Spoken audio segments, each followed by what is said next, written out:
Ont pris la décision de ne pas jouer à l'extérieur. Bon, ça a juste duré un petit quart d'heure. Maintenant, on va rattraper le temps et on va pouvoir finir ces matchs des intercomités.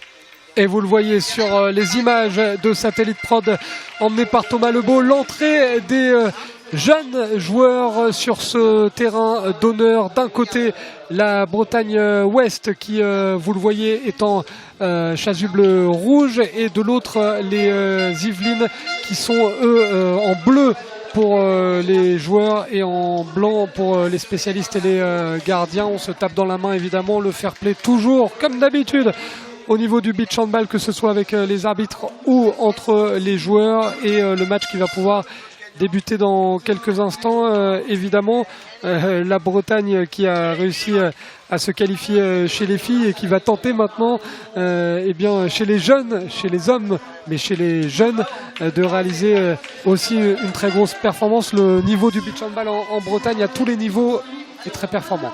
Oui, on peut citer Marion Limal.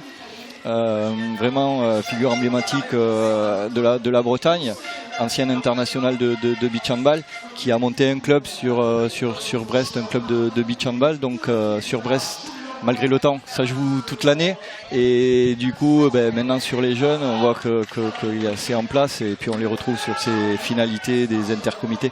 On a l'impression quand même que c'est un mot qui revient souvent, Jérôme, clairement, quand les moyens sont mis au beach handball, ça fait tout de suite la différence, parce que là on pense au Gazélec Ajaccio avec la Corse, on pense quand on était à Lacano aux moyens qui ont été mis du côté de l'équipe ADIA Sports qui s'était baladé chez les filles, on pense eh bien aux moyens mis du côté de Brest.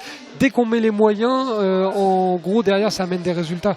Oui, Jérémy, dès qu'on met les moyens, ça amène les résultats, mais il faut aussi que ces entraîneurs qui viennent sur le beach handball se rendent compte que tous les bienfaits de ce beach handball. Et du coup, là, on a des nouveaux entraîneurs qui ont vraiment pris conscience qu'on a Pippo, notre entraîneur italien, qui fait du très très bon boulot sur la Bretagne. Donc du coup, on se retrouve après sur le terrain avec des joueurs qui progressent. Et on parlait de moyens, mais évidemment, je pensais aux moyens financiers, mais aux moyens humains aussi. Jérôme a raison de le préciser. Premier tir qui est manqué. Effectivement, Pippo, c'est Giuseppe Malanito. C'est ça, pardon. Le coach, parce que non, mais c'est vrai que hier, on a eu la surprise d'avoir dans l'équipe de Normandie masculine un joueur qui s'appelait Breton. Là, quand on regarde l'équipe de Bretagne et le staff, Lucas Aramito et Giuseppe Malanito, ça sonne plus comme le staff de la Squadra Azzurra que comme le staff d'une équipe bretonne, Jérôme. C'est ça, tout à fait. Mais c'est bien la Bretagne. Allez, les Yvelines, qui vont tenter par l'intermédiaire du joueur Djibril Bourala d'égaliser à 2-2, mais ça n'a pas été le cas, ça a été raté. On en reste à 2-0 en faveur de l'équipe bretonne. Alors ça va être compliqué de temps en temps, on s'en excuse d'avance avec Jérôme de commenter les buts de la Bretagne, parce que ce sont les jeunes, et les jeunes ils ont le numéro qui est devant chez les Bretons, et ils n'ont pas le numéro derrière le maillot. Donc si on se trompe de temps en temps, ne nous en voulez pas. Voilà, tu parlais de dotation financière tout à l'heure. C'est vrai que ça se met en place, et très prochainement on va avoir des tenues qui vont nous permettre de pouvoir faire notre boulot, surtout pour toi, mais d'avoir les numéros comme ça qui vont bien. Mais bon, le principal, c'est que tous ces joueurs jeunes soient là, passent sur ANTV et représentent leur comité, et on va faire en sorte de pouvoir commenter et de dire les bons noms et prénoms des joueurs. Il n'y a aucun problème avec le numéro qui apparaît évidemment sur le devant du chasuble, et là la combinaison pour les Yvelines avec le spécialiste qui va récupérer, qui va se battre, mais qui va perdre la possession du ballon, et ça va être reparti côté breton par l'intermédiaire de Pierre-Olivier Paillet, qui est un joueur dont on dit beaucoup de bien. On entendait tout à l'heure qu'il avait beaucoup de potentiel, lui qui est le joueur numéro 3 avec ses lunettes et avec ses genouillères. On l'a dit et redit depuis le début des retransmissions hier. Jérôme, ça me concerne moi par exemple, j'aurais pu jouer au beach handball malgré le port des lunettes, c'est pas incompatible. Donc si vous avez un enfant qui regarde Handball TV, qui est intéressé par la pratique du beach handball, mais qui a un problème de myopie, un problème peu importe au niveau des yeux, on peut jouer au beach handball avec des lunettes. C'est le cas des gardiens, comme le gardien des Yvelines, c'est le cas des joueurs également sur le terrain. Tout à fait, le numéro 3, la demi-centre de l'équipe de Bretagne. Donc c'est comme en indoor, c'est les mêmes règles pour tout ce qui est les équipements. Et ces lunettes sont en effet autorisées et permettent à tout le monde de pouvoir venir s'éclater sur le terrain. Et c'est très important parce que on le sait, il y a des petits jeunes que ça pourrait freiner, mais venez taper à la porte d'un club de beach handball, vous serez le bienvenu, peu importe votre gabarit. Déjà on l'a dit tout à l'heure avec Patrick Tessier notamment, le beach handball est ouvert à tous les types de profils. On l'a vu avec l'équipe de Normandie où il y a des géants et où il y a des plus petits trapus. C'est ouvert à tout le monde et c'est ça la beauté de ce sport. C'est parti très fort dans cette rencontre puisqu'il y a désormais 10-4, un beau début de match de l'équipe de Bretagne qui pour l'instant a pris un petit matelas face à son adversaire, l'équipe des Yvelines. Je pense qu'il y a la patte italienne. Là, on a vu l'équipe de PACA avec aussi une patte italienne. Ça joue 4 tours et puis ça finit sur le spécialiste pour l'équipe de Bretagne. Je pense que cette combinaison-là, on va la voir très très souvent. Et la possession pour la Bretagne avec encore une fois un enchaînement de passes et on recherche le spécialiste qui lui conclut tranquillement avec un petit lob. C'est magnifique là ce qu'ils ont fait, les Bretons. Ils sont d'ailleurs félicités par leur coach. C'est tout simple, le beach handball, 4 contre 3. Ouais, bel enchaînement. Des fois c'est vrai qu'on peut dans les moments clés, alors qu'un temps mort a été demandé par le staff de l'équipe des Yvelines, c'est plutôt logique parce qu'avec le +8 là il a besoin, le coach Damien Suard, de remobiliser un petit peu ses troupes. Mais c'est vrai que là chez les jeunes il y a peut-être aussi plus la notion de plaisir. Là dans les demi-finales qu'on a vu, forcément il y a des moments où il y a des passes ratées, il y a des moments où il y a des gestes défensifs un peu ratés qui provoquent des jeux de 7 mètres, mais c'est normal, il y a la tension d'un dernier carré, Jérôme, et oui, il y a de l'enjeu qui tue le jeu de temps en temps. Il y a l'enjeu, il y a cette pression pour tout le monde, mais ça fait partie enfin, pour avoir un match vraiment très très plein, il y a ces attitudes physiques qui font que bien sûr on va avoir des contacts, les contacts que doivent gérer les arbitres. À ce propos, sur cette deuxième Coupe de France adulte, sur ce cours numéro 1, grâce à TV, on a pu récupérer les flux vidéo et on a la vidéo arbitrage. Alors j'ai un peu engueulé mes arbitres parce qu'on ne l'utilise pas assez pour moi, pour montrer à tout le monde ce qu'est cette vidéo arbitrage. Pour le point du règlement, on a la vidéo arbitrage pour les entre-deux sur les golden goals, qui est vraiment une situation très très importante pour le gain d'une période. Et pour le deuxième point, sur les suspicions de carton rouge. Voilà, avec tout un protocole. J'espère qu'on va pouvoir l'avoir sur ce match. C'est pas sûr, mais j'espère qu'avant la fin de la journée, on pourra commenter tout ce qui est le protocole et ce que peut amener vraiment la valeur ajoutée d'avoir de la vidéo arbitrage. C'est une question d'habitude aussi, Jérôme, ça va venir avec le temps, bien évidemment, avec les différentes compétitions où vous allez l'utiliser, mais c'est vrai que c'est un atout supplémentaire et un atout de luxe pour cette discipline qui est le beach handball, avec évidemment l'arbitrage vidéo sur les grosses compétitions, je suppose qu'il commence aussi à prendre de l'ampleur. C'est déjà en place sur les compétitions internationales, en effet, championnat du monde, championnat d'Europe. On a même la goal line technologie qui est très très très pratique, donc mis en place par Armand au niveau EHF. Et du coup, oui, c'est vraiment facilitateur de notre tâche d'arbitrage. Et le spécialiste breton là, qui continue d'enchaîner, ça fait 16-4 désormais, plus 12 après 5 minutes et 30 secondes, à la moitié de ce premier set, on peut le dire, hein. La Bretagne là, a pris un gros avantage psychologique et surtout un avantage au niveau de la table de marque avec ce plus 10 désormais et la possession pour cette équipe bretonne. La petite feinte, le 360, et il est magnifique. Alors déjà à cet âge-là, on voit des 360 splendides. On en parlait hier avec Nicolas Desbonnets qui était au micro de Vanessa Calfa et qui disait qu'il prenait de plus en plus de plaisir sur les 360. Roméo Joannel aussi qui en parlait, qui disait je commence à maîtriser ce geste. Forcément, plus on va pratiquer tôt le beach handball et plus on va voir des gestes fluides au niveau des 360 et des joueurs capables de faire la différence à tout moment. Oui, on voit déjà que c'est en place, que les 360 sont maîtrisés. donc que du bonheur. Et du coup, je pense que ça fera les joies de nos entraîneurs des équipes de France, puisqu'ils vont retrouver des joueurs qui seront déjà formés, qui auront déjà beaucoup d'expérience, et ça va faire permettre de grandir nos équipes de France et d'avoir de meilleurs résultats. Et le beau tir là, du spécialiste des Yvelines, Martin Dupé, le score un petit peu moins à l'avantage de la Bretagne, 18-10, 6 minutes 41 secondes dans cette rencontre. Et on parlait des 360 de Nicolas Desbonnets notamment. Malheureusement pour lui, il a perdu, et donc la finale opposera la Corse au Grand Est. On n'aura pas Nicolas Desbonnets, mais on aura pas mal de joueurs capables d'effectuer des superbes 360. On aura aussi une opposition de style, parce qu'on a hâte de voir les défenseurs corses face notamment à notre international français Quentin Pugliese. Là, ça va être du niveau intéressant. Il y aura Clément Pantoli, il y aura Max Lamblin, il y aura les frères Goeder aussi du côté du Grand Est, et puis un joueur qui nous a tapé dans l'œil tout à l'heure, Marius Innocencio pour la Corse. Bref, on risque de se régaler, et puis ça va être exceptionnel aussi chez les filles. Sur Handball TV, il y aura la finale entre la région PACA et la Bretagne. La région PACA qui avait terminé deuxième l'année dernière pour la première édition, derrière la Bretagne. Donc c'est une revanche. On entendait le coach qui disait c'est devenu un classique du beach handball féminin français, et forcément qui dit classique dit tension, dit pression, et dit victoire à la clé pour une des deux équipes, soit pour conserver le titre, soit pour inscrire son nom pour la première fois au palmarès. Ça va être génial, et ça sera cet après-midi sur Handball TV. Actuellement, vous vivez un match intercomité. C'est pour ça que les joueurs vous paraissent plus jeunes si vous nous rejoignez à l'instant. La Bretagne d'un côté, les Yvelines de l'autre, et une équipe de Bretagne qui confirme ce qu'on voit chez les plus vieux, à savoir du gros potentiel même chez les jeunes.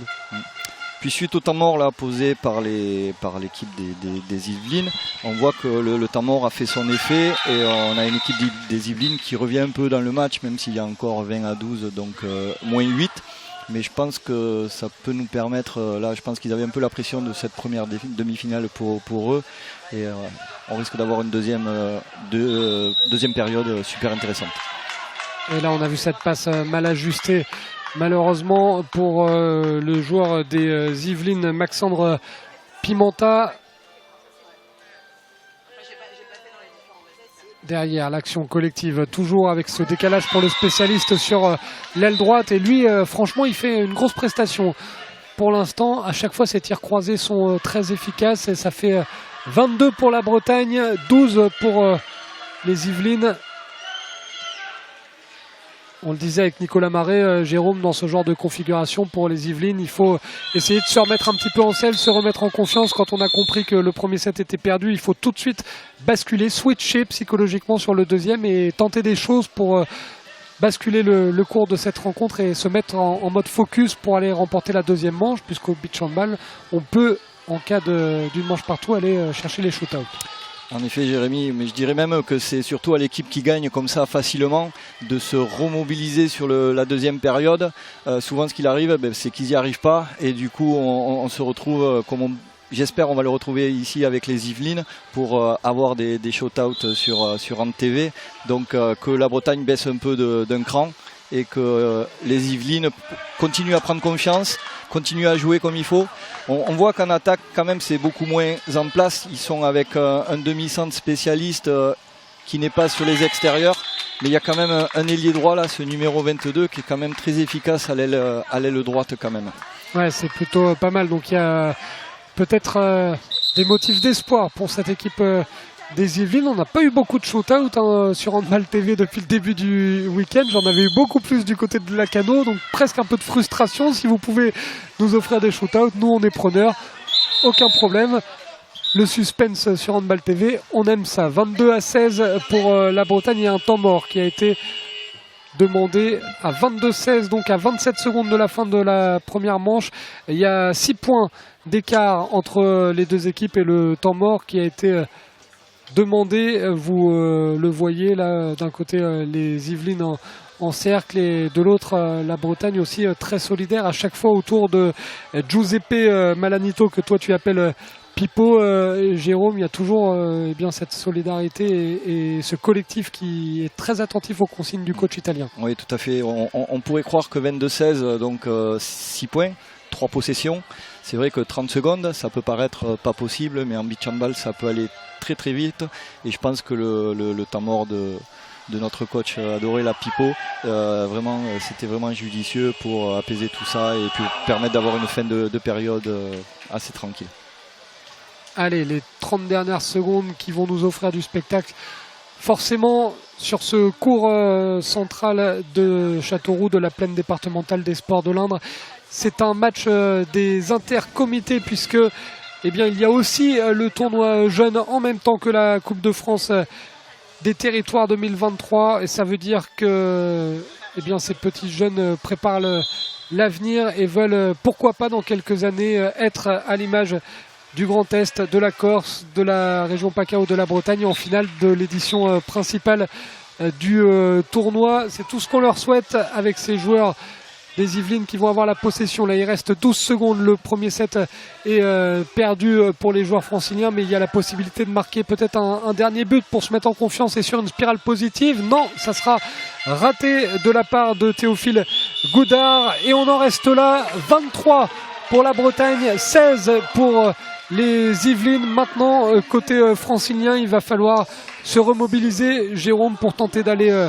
décrocher une séance de shoot-out. On y croit tous, j'espère. Et du coup, mais je pense que cette équipe des Yvelines, vraiment, il y a du potentiel, il y a des joueurs très très intéressants. Et je pense qu'il y a moyen de rivaliser sur cette deuxième période contre la Bretagne.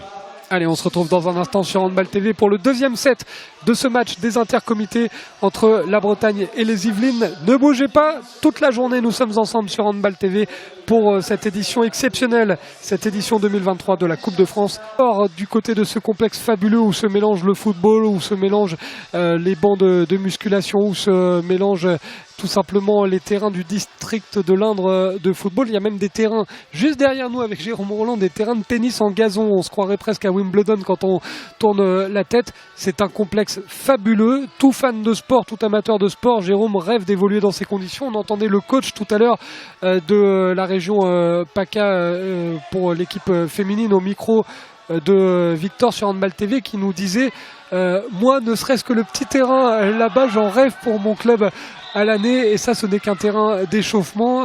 C'est vrai que c'était anecdotique, c'était drôle d'entendre ça, mais là, qui, en tant que fan de sport, n'a pas envie d'évoluer dans un complexe comme ça? C'est fabuleux. On a vu quand tout le monde est arrivé, là, les joueurs, les entraîneurs, les arbitres, tout le monde avec des étoiles plein les yeux en découvrant ces fabuleuses installations de la plaine des sports à Châteauroux. Je t'avoue, Benjamin, que quand on a vu Châteauroux, ça fait un peu loin, c'est un peu excentré, mais quand on arrive ici, c'est vraiment un réel plaisir. Et d'ailleurs, ça sera encore une fois du côté de Châteauroux la saison prochaine pour la Coupe de France de beach handball 2024, Jérôme? Oui, c'est ça, Benjamin. Donc deuxième édition, on a signé pour 2 ans sur Châteauroux. Et quand on voit tous ces outils, c'est vraiment un plaisir de pouvoir travailler. Et ça va proposer, on a 6 terrains quand même, c'est pas rien. Donc c'est vraiment c'est pas du luxe, mais quelque part si quand même. Mais ça nous permet de travailler. Et on a félicité tout à l'heure les bénévoles et les membres de l'organisation. On ne parle pas que du sportif, là on a parlé des infrastructures sportives qui sont exceptionnelles du côté du Palais des Sports, de la plaine départementale des sports de l'Indre à Châteauroux. Mais on va aussi évoquer le reste, c'est-à-dire les infrastructures tout court, parce qu'il y a par exemple un self pour le midi pour toutes les équipes, pour les membres de l'organisation, pour nous-mêmes d'ailleurs, et tout est aux petits oignons, tout est parfait, tout est magnifique, les infrastructures sont splendides à tout point de vue ici du côté de Châteauroux, et on félicite eh bien tout simplement tous ceux qui ont mis en place ces infrastructures, parce que c'est un bijou, c'est un écrin qui sera d'ailleurs centre de préparation pour les Jeux Olympiques de Paris 2024 et qui ici même accueillera la flamme olympique. Ce sera le lundi 27 mai 2024, le passage de la flamme olympique. Il n'y a pas encore le beach handball au JO, Jérôme, mais on évoque quand même un petit peu ces Jeux Olympiques parce que Cocorico, on est tenant du titre chez les femmes et chez les hommes concernant le handball à 7, et on a fort envie qu'à Paris, à la maison, à domicile, on reste les patrons chez les filles et chez les hommes. Oui, pour le indoor, je pense qu'on va être encore une fois les favoris et ça va être une super fête avec notamment les finalités sur l'île. Pour revenir au beach handball, c'est vrai qu'on loupe la qualification aux Jeux Olympiques pour avoir le sport du beach handball sur les JO pour pas grand chose. Déçu, mais c'est pas grave, on continue à travailler et on espère vraiment trouver le beach handball au JO de Los Angeles en 2028. On n'en est pas loin du tout. Et pour preuve, 3 jours avant le début des Jeux Olympiques l'année prochaine, donc sur Paris, on aura un showcase. Ça veut dire du côté de Créteil, c'est ça? Ouais, du côté de Créteil. Donc sport de démonstration au JO, c'est pas rien. Et j'espère qu'on va pouvoir organiser une très très belle fête et montrer tout ce beau sport qu'est le beach handball. Et je le sens bien, le beach handball du côté de Venice Beach en 2028 à Los Angeles, ça serait magnifique là dans ce cadre paradisiaque et dans ce cadre réputé pour être tout simplement un terrain de sport et un terrain multisport. Donc on y croit fort au beach handball en 2028 du côté de la Cité des Anges de Los Angeles. Le match qui nous intéresse actuellement est un match entre la Bretagne et les Yvelines d'Intercomité. Et attention, parce que on parlait tout à l'heure de l'importance de se remettre dedans tout de suite pour entamer le deuxième set. Et bien c'est le cas. C'est un scénario qu'on voit régulièrement au beach handball, 6-2 dans ce début de deuxième match en faveur cette fois des Yvelines qui ont perdu 23-16 la première manche. Scénario habituel au beach et scénario qui pourrait nous offrir des showtowns si ça continue. On croise les doigts, on espère, et vraiment que cette équipe des Yvelines le mérite et a très très bien commencé la première période en marquant ses deux premières possessions de balles. Donc du coup ça va nous permettre d'avoir une deuxième période très engagée et très disputée. Allez, 6-4 et la possession pour les Yvelines par l'intermédiaire du spécialiste qui est Théophile Goudard. Derrière il y a une superbe intervention de la part de la défense et du gardien de cette équipe de Bretagne. On voit depuis le début de la matinée des interventions défensives et des interventions du gardien assez impressionnantes. On rappelle parce qu'on voit le petit clin d'œil pour Jérôme, c'est notre ami Alexis Brianceau là qui supervise, c'est ça? C'est ça, donc il fait le rôle de délégué qu'on parlait tout à l'heure, donc il s'occupe de tout ce qui est les temps morts, de discuter avec les entraîneurs, qui s'occupe aussi des changements. On a vu qu'on avait une zone de changement à l'opposé pour l'équipe d'Yvelines, une zone de changement pour la Bretagne côté caméra, et du coup c'est au rôle du délégué d'aider les arbitres, parce que tu as vu Benjamin que ces situations de changement ça va vraiment très très vite. Et du coup, il faut être très attentif pour ne pas avoir de supériorité et de mauvais changements. Et hier soir, on a pris une photo pour vous dévoiler les coulisses d'Handball TV de tous les arbitres et de toutes les arbitres qui étaient avec Alexis Brianceau, avec Jérôme Roland d'ailleurs sur le terrain. C'était une photo collective, on va le dire, pour chambrer un petit peu Jérôme. Mais Alexis Brianceau, il est plus consciencieux que Jérôme parce que le week-end du Lacano Beach Handball Experience, pendant que monsieur Jérôme Roland fêtait en famille ses 50 ans, Alexis Brianceau fêtait ses 40 et il était lui sur le terrain. Oui, mais lui il était sur place. Donc mais on voit pas la différence des 10 ans entre vous deux. Ah, merci Benjamin. C'est parce qu'Alexis présente la même coupe de cheveux que moi, c'est peut-être pour ça aussi. Le ballon là pour... wow. Magnifique ce geste. Alors celui-là, il est splendide. On va revoir le ralenti sans doute grâce aux équipes de Satellite Prod. Regardez, ça c'est du superbe beach handball. Regardez l'impulsion magnifique et le 360 exceptionnel de Farrell Benetruy. Le geste est parfait à montrer dans les écoles de beach handball. Oui, c'est sûr. On voit que, comme on disait en première méthode, cette équipe des Yvelines prend confiance dans ses capacités, dans son jeu. Et là, encore, ça rentre. Donc, ils sont vraiment en confiance. 12-10, plus 2 pour les Yvelines. Et qu'il est beau, là, ce 360 de Maxandre Pimenta avec le tir croisé. Il n'a rien pu faire, le gardien breton. On voit de beaux gestes et on voit une équipe des Yvelines, Jérôme l'a dit, qui est clairement en train de monter en puissance et de prendre confiance. Surtout, ça fait 12-10 et désormais 12 partout avec... ce but qui permet à la Bretagne d'égaliser. Ça va très vite, ça va d'un but à l'autre. Ça va très vite. Ce numéro 4 de la Bretagne qui était spécialiste sur la première période, donc gaucher, qui maintenant nous fait vraiment, il nous montre qu'il peut, les spin shots, les 360 degrés, il les maîtrise vraiment. et il permet à la Bretagne de rester au contact des Yvelines. Et peut-être 14-12 avec le spécialiste qui a bien été décalé. Et belle intervention de la part du gardien. Et surtout, les supporters des joueurs des Yvelines qui sont en train de monter un petit peu la voix et de faire monter l'ambiance. Là, c'était Elliot Giordano qui a remporté son duel. Depuis qu'il y a un petit peu de bruit en leur faveur, ils sont mieux. Ils sont dans leur match, les joueurs des Yvelines. Il y a 12 partout. Tous les voyants sont au vert. Oh, dommage que ça termine sur le poteau là pour ce 360 de Baptiste Leport. Et belle défense. Derrière, interception signée Djibril Bourala. Voilà, là on voit que ça manque un peu de beach handball là. Le numéro 26 qui récupère le ballon. Il n'y a personne dans les cages de l'autre côté. Un petit 360, 2 points. Et ça permet de respirer encore en défense. Voilà, but du spécialiste. Tir primé, 2 points. Numéro 17. Martin Dupé qui a cru que le gardien allait dévier son tir, mais le tir contre double du spécialiste qui permet à l'équipe des Yvelines de mener 14-12. Et derrière l'égalisation avec le spécialiste breton, but contre double, 14 partout. Et la possession pour cette équipe des Yvelines. Alors on voit le côté Yvelines, le spécialiste qui est côté demi-centre, à l'inverse de la Bretagne où le spécialiste est à l'extérieur. Donc deux stratégies différentes. Théophile Goudard, est-ce qu'il va tirer? Oui, mais c'est bien défendu et il tire à côté. Voilà, on a eu un passage en force, je pense, sifflé par les arbitres. Donc un mauvais choix de sa part. Mais a priori, il a quand même un bon bras et on espère qu'il va pouvoir s'en servir. Et vous l'entendez, les supporters des Yvelines qui, sur chaque intervention défensive, qui montent la voix, le kung-fu. Alors il y avait jeu passif montré par les arbitres. On va avoir une concertation entre les arbitres puisqu'on a une arbitre qui a sifflé le jeu passif. Donc, et Vincent qui n'a pas entendu ce coup de sifflet, du coup qui a sifflé autre chose. Et en effet, c'est Amandine qui avait raison sur cette action puisque le jeu passif était annoncé. Et que c'est pas comme en indoor 4 passes, c'est vraiment, ça va beaucoup plus vite, donc on a toujours moins de 4 passes.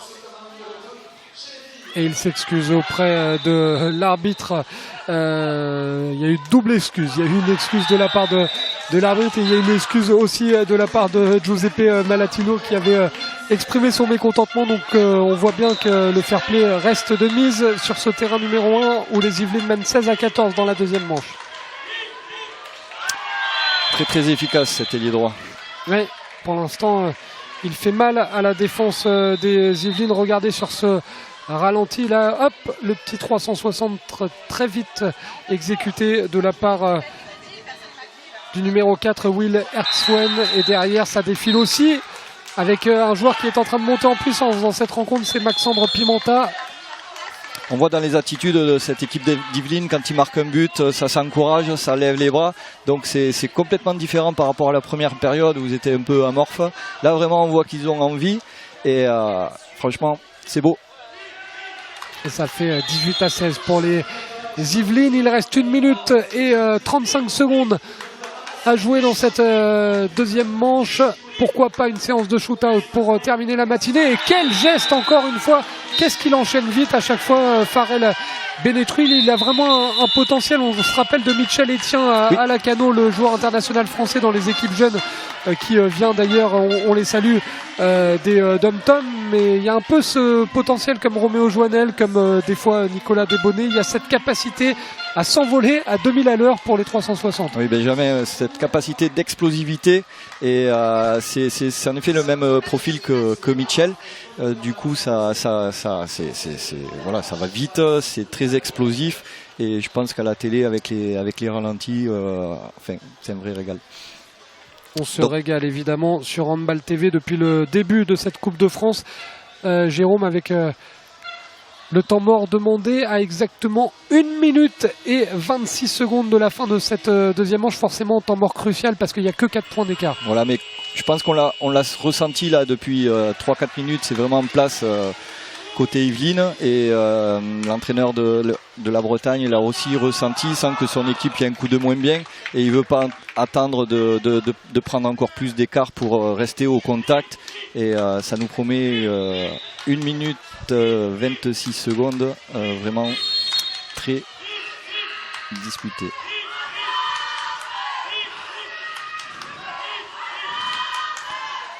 Et ça se répond là dans les tribunes. Il y a d'un côté les supporters des Yvelines et de l'autre il y a les filles de l'équipe de Bretagne qui viennent mettre un petit peu d'ambiance. Alors là c'est génial quand ça se passe comme ça parce que ça nous offre des scènes en tribune et un peu d'ambiance autour du terrain principal. Mais ça se passe tout le temps comme ça, on a la chance d'avoir tous les terrains à côté, donc quand il y a des équipes qui jouent pas, elles vont encourager les autres, et ça va monter en puissance en arrivant vers les finales, puisque sur les terrains extérieurs on va arrêter de jouer, donc du coup on va retrouver tous les joueurs ici et ça nous promet une très très très belle il est beau celui-là aussi de la part de Baptiste Leport. Voilà, on a vu un choix de tir à 1 point qui permet d'être à 3 possessions, donc l'équipe de Bretagne. Voilà, ils ont complètement la tête dans l'eau.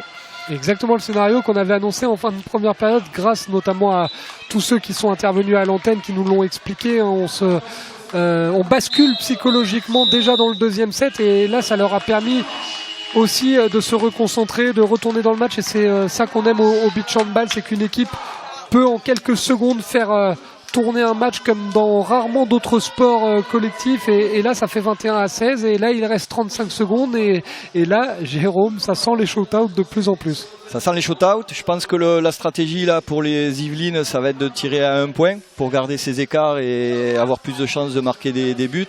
Là on est à 3 possessions, si on marque 1 point, 3 possessions en 35 secondes, ça peut le faire, mais au moins on peut aller jusqu'au golden goal. Donc voilà, on va voir la stratégie que va mettre en place les Yvelines, mais on va les avoir nos shoot-out. Oui, là je pense que ça sent très très bon et ça sera sympa d'avoir pour finir la matinée sur Handball TV une petite séance de shoot-out. En plus c'est un exercice, je suppose, qui eh bien plus on en accumule dans la jeunesse, dans la pratique du beach handball, plus on progresse aussi, parce que c'est tellement un exercice particulier, Jérôme, que pour des petits jeunes comme ça, avec les caméras d'Handball TV, avec un petit peu de monde autour, c'est un exercice qui va permettre de progresser à l'avenir. Jamais, c'est un exercice très technique où il faut avoir des automatismes. C'est des exercices que les entraîneurs répètent énormément à l'entraînement. Parce que comme on a dit que la première mi-temps elle est souvent pour l'équipe la plus forte sur le papier, la deuxième mi-temps comme on le voit pour ce match-là, les équipes d'un cran en dessous peuvent gagner des périodes. Donc du coup on a ces shoot-out où il faut vraiment les travailler.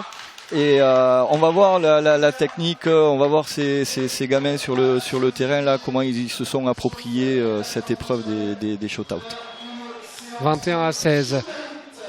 Et c'est à l'instant même que la sirène résonne dans cette plaine départementale des sports de l'Indre, et tout le monde commence à s'agglutiner autour du terrain, évidemment, parce qu'on n'a pas envie de louper une séance de shoot-out quand on est spectateur en beach handball.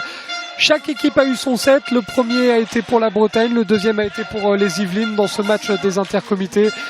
Et Jérôme, on va pouvoir se régaler dans un instant avec les shootouts sur Handball TV. Voilà, donc en attendant que ça se mette en place, petit rappel sur le règlement pour les shootouts. Donc on a 5 tirs de chaque côté, une première série de 5 tirs. Ici c'est une demi-finale, donc on tirera pas tous les shootouts si jamais il y a une équipe qui gagne, donc ça va permettre qu'ils puissent exposer leur joie et fêter leur victoire. Donc je pense qu'on va jusqu'au bout de l'explication des shootouts, avec comment ça se passe.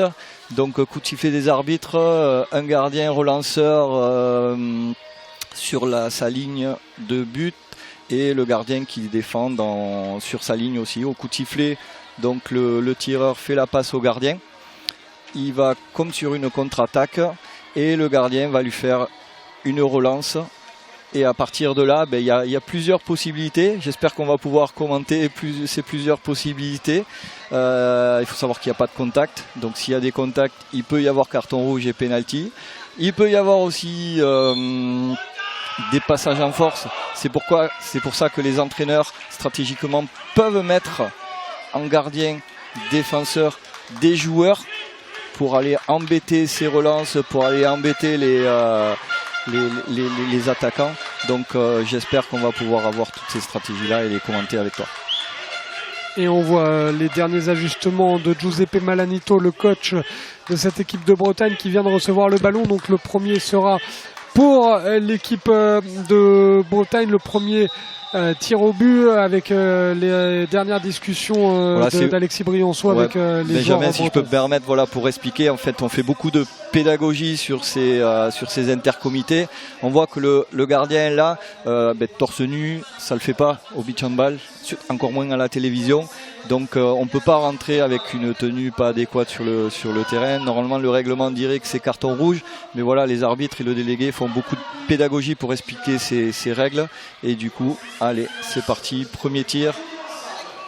Et ça sera donc pour les Yvelines, la tentative du jeune joueur qui a été plutôt bon tout au long de cette rencontre, Martin Dupé. Martin Dupé, la barre transversale, et vous le voyez, la joie du gardien breton qui tout de suite va changer son chasuble parce que derrière il va se transformer en buteur, Jérôme. C'est ça, un tireur, oui. On a vu la stratégie qu'employait ce gardien, donc il est sorti au contact pour perturber l'attaquant, ça a marché parce que je pense qu'ils n'ont pas encore ces automatismes et cette expérience là quand il y a un gardien qui sort, donc je pense que c'est la bonne stratégie employée par la Bretagne.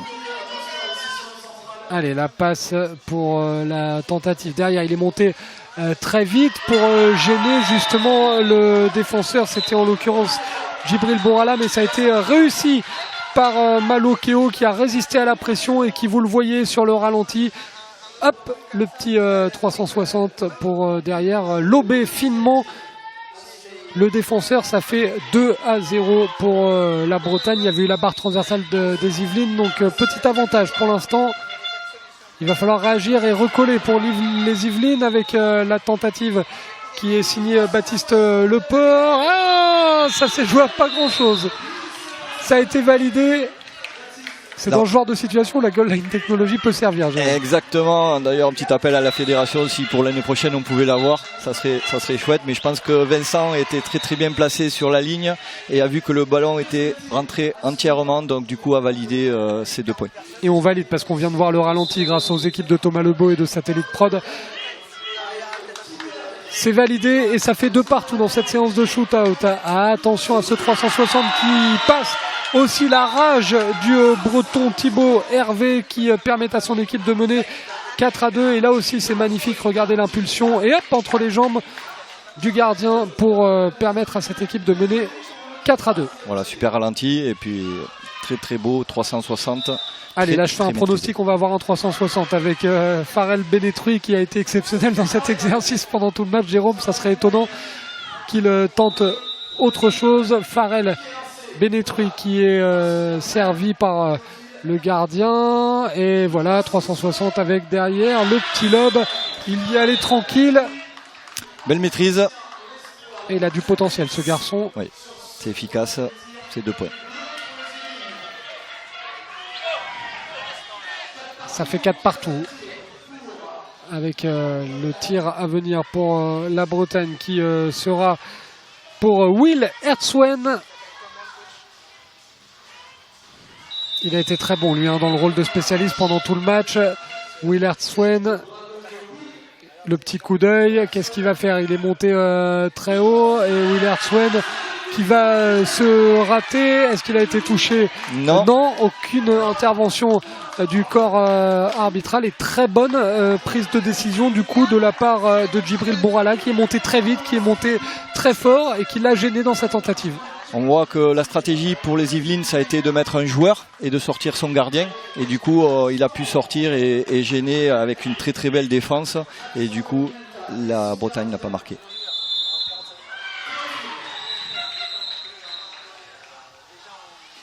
Lui aussi a été bon pendant tout le match. Il est contré avec cette intervention magnifique derrière la petite tape amicale fair play. Mais superbe, regardez ce bloc Il n'a rien pu faire, le joueur Maxandre Pimenta, qui avait pourtant réalisé un gros match. Mais là, c'est un mur de Bretagne. On connaissait évidemment l'expression, mais c'était le mur breton. Là. Il y a le Mont-Saint-Michel qui s'est dressé face à lui, Jérôme. Tout à fait, oui. C'est vraiment des situations, celle-là, qu'on peut montrer pour la formation de nos joueurs et de nos arbitres aussi d'ailleurs, parce que c'était vraiment une très très belle défense. C'était très très bien joué. Voilà. Pour le petit point aussi, on voit que le gardien relanceur s'extérieur. Enfin, il va un peu sur l'extérieur comme ça à droite, du coup pour libérer son angle au cas où le gardien sorte. Waouh! Celui-là il est beau aussi de la part de Pierre-Olivier Payet. Magnifique. Ça fait 6-4. Il est félicité par ses coéquipiers, en train de regarder avec beaucoup de solidarité, hein, tous liés, les joueurs bretons. On sent que c'est une vraie équipe, hein, déjà, même si c'est une équipe jeune. On sent qu'il y a des liens très forts dans cette équipe. À chaque fois sur les temps morts, ils étaient ensemble, pareil, liés. Et on aime voir ce genre d'image, alors que les Yvelines vont tenter de recoller là par l'intermédiaire du numéro 19, Théophile Goudard. Théophile Goudard, est-ce que ça va passer? Oui, ça fait 6 partout.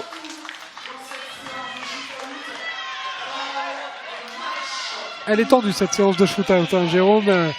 Les joueurs qui font preuve de précision, et il y a 6 partout. On est au bout du suspense. Sacrée pression pour les joueurs, donc bravo, c'est beaucoup de maîtrise, parce que c'est pas du tout évident.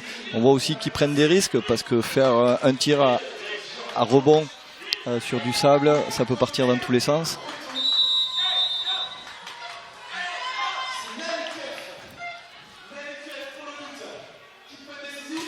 Et le poteau, ça va peut-être tout changer, parce que la Bretagne jusqu'à présent avait l'avantage. Là on va inverser évidemment les camps, mais il y avait cet avantage pour la Bretagne, et comme quoi il faut avoir les nerfs solides, parce que là le tir s'écrase sur le poteau et tout est relancé, Jérôme. Voilà, la stratégie là, c'est vrai, on l'a pas dit, désolé, mais un point suffisait à la Bretagne pour gagner. Donc c'est vraiment pas évident non plus. Bel arrêt du gardien des Yvelines. Du coup 5 shoots de chaque côté. On change de côté et on change de possession aussi pour qui va tirer en premier. Et à partir de ce moment-là, on est en mort subite. C'est-à-dire qu'au nombre de tirs égal sur les deux équipes, le premier qui loupe et l'autre qui marque, c'est fini. Et c'est de plus en plus dur du coup pour les nerfs. On va voir désormais la tentative de Malo Keo, qui est un joueur solide, hein. C'est lui tout à l'heure qui a effectué avec rage ce bloc là pour stopper la tentative signée Maxandre Pimenta. On va voir si ça sera le héros breton, Malo Keo qui se présente, Malo Keo qui feinte, Malo Keo avec ce 360. Quelle maîtrise de la part du jeune breton. Voilà, on a 3 pas, pareil que pendant les matchs, et il s'est servi vraiment de ces 3 pas pour déborder le gardien qui est monté sur lui et finir avec un 360 assez facile et donner 2 points d'avance à son équipe. Et toujours la même stratégie du côté des Yvelines, on place Djibril Bourala en défenseur pour aller gêner le tireur. Ça n'a pas fonctionné sur ce coup-là, et là encore un homme qui a été solide, Farel Benetri. Tout à l'heure, son shot-out, le premier, c'était un petit 360 avec un lob. Est-ce qu'elle va faire la même chose? Le 360 et le lob, même chose. Et cette fois, le rebond lui est favorable, parce qu'on a eu peur. Même lui a suivi la trajectoire du ballon. Ça lui a paru très long, ce rebond. Et on voit les belles images, hein, avec les Bretonnes qui sont venues derrière le panneau d'affichage encouragé et stressées avec leurs copains de l'équipe masculine. Quelles sont belles ces images avec sur Handball TV là, les joueurs qui ne participent pas à la séance, qui sont liés par les épaules, les filles qui elles aussi sont liées, qui sont en train de souffrir pour leurs collègues masculins. On aime voir ce genre d'images sur Handball TV, et la tentative à venir pour l'équipe de Bretagne, alors qu'il y a 8 partout. Willard Swen qui est servi, qui va être face au défenseur et qui se rate Willard Swen. Alors là, il y aura une balle de match à venir pour l'équipe des Yvelines, même un petit but, un but contre simple. Jérôme, et c'est dans la poche pour l'équipe francilienne. Exactement, donc mort subite, on voit que la Bretagne a loupé son tir, donc sacrée pression sur les épaules de notre numéro 15 des Yvelines, mais tu l'as dit, Benjamin, un seul point suffit, donc on va en voir un point.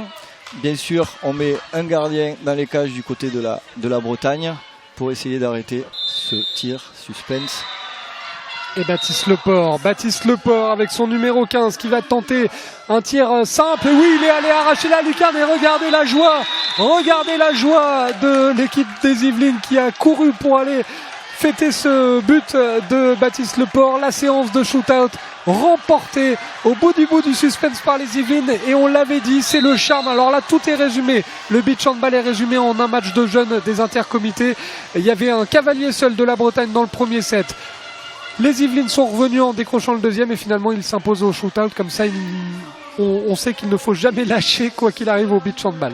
On l'avait annoncé, Benjamin, que ce scénario est possible et arrive très très souvent. Donc pour tous ceux qui nous écoutent, ne lâchez rien sur le second set. Et on voit qu'après tout est possible. Et même les Yvelines, bravo à eux, parce qu'ils sont montés en puissance sur ce match. On a vu une première mi-temps où ils n'étaient pas là, deuxième mi-temps où ils ont pris confiance et ils ont mis au fond, ils ont été très très efficaces. Et puis ils pouvaient perdre sur un point à la première série de shootout, et puis finalement ils ont été chercher cette victoire. Vraiment bravo à eux, bravo aussi à l'équipe de Bretagne, parce qu'on voit qu'il y a beaucoup de travail derrière et que c'est en place, mais c'est pas passé sur cette fois-ci, mais bravo aux équipes. Bravo aux Yvelines. Et tout de suite Vanessa Kalfa en zone mixte, alors que